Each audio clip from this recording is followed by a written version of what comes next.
Buenas tardes, ingeniero. A continuación vamos a presentar el informe número 2 que se llevó a cabo en la semana número 6. El tema de esta práctica es el manejo del osciloscopio y los equipos utilizados en la misma son un generador de funciones, un osciloscopio con sus respectivas puntas. El osciloscopio es un instrumento de suma importancia dentro del laboratorio, ya que va a ser capaz de medir variables eléctricas a través del tiempo. Es decir, vamos a poder ver qué función nos entrega o qué onda nos entrega a la salida de un elemento eléctrico. En este caso, podemos ver que está conectado desde la salida de nuestro generador de funciones hacia la entrada del osciloscopio y vamos a poder ver la señal que nosotros configuramos en el generador de funciones. Todo esto a través de las puntas. Es sumamente importante tener nuestras puntas en el laboratorio, ya que sin estas no vamos a ser capaces de ver ninguna gráfica en el osciloscopio.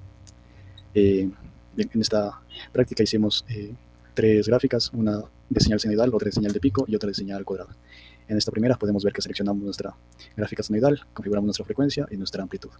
Aquí tenemos los datos obtenidos y tabulados, la cual trabajamos con una frecuencia de 50 Hz y una amplitud de 6 voltios a voltaje pico-pico. Es decir, vamos a tener 6 voltios, una diferencia de 6 voltios desde el pico superior del ciclo positivo al pico inferior del ciclo negativo.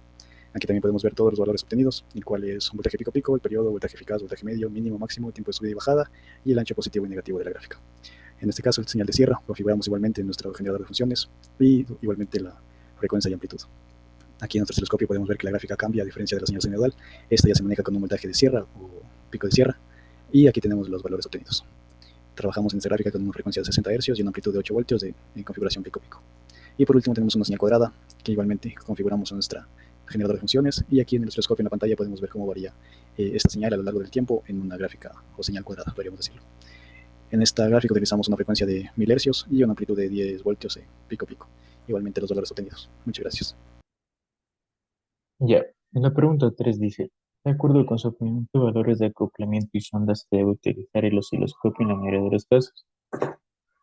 Bueno, en el acoplamiento, la opción de acoplamiento de corriente continua en DC debería utilizarse en la mayoría de los casos, que además de mostrar el componente de corriente continua, también nos muestra el componente de corriente alterna, lo cual nos permite observar el acoplamiento, el comportamiento total de la señal.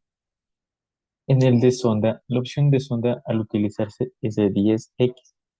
Esta es la mejor opción porque atenúa la señal 10 veces y nos permite medir las señales de mayor voltaje y nos ofrece un mucho mayor ancho de banda. Como conclusiones y recomendaciones tenemos que al obtener la señal de la onda desde el generador de funciones, observamos los diferentes tipos de curvas, tantos como senoidal, triangular y cuadrado, y además tomamos los datos y lo comparamos con los valores de la onda como frecuencia y amplitud. También se puede observar el comportamiento de la onda en los dichos datos porque son importantes para conocer si la onda tiene interferencias o problemas en la propagación de su señal.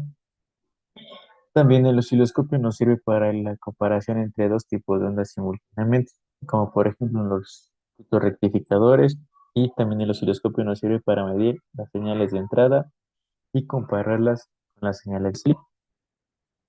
Como recomendaciones tenemos que se recomienda realizar una buena conexión entre el generador de funciones y el osciloscopio para minimizar las interferencias por conexión.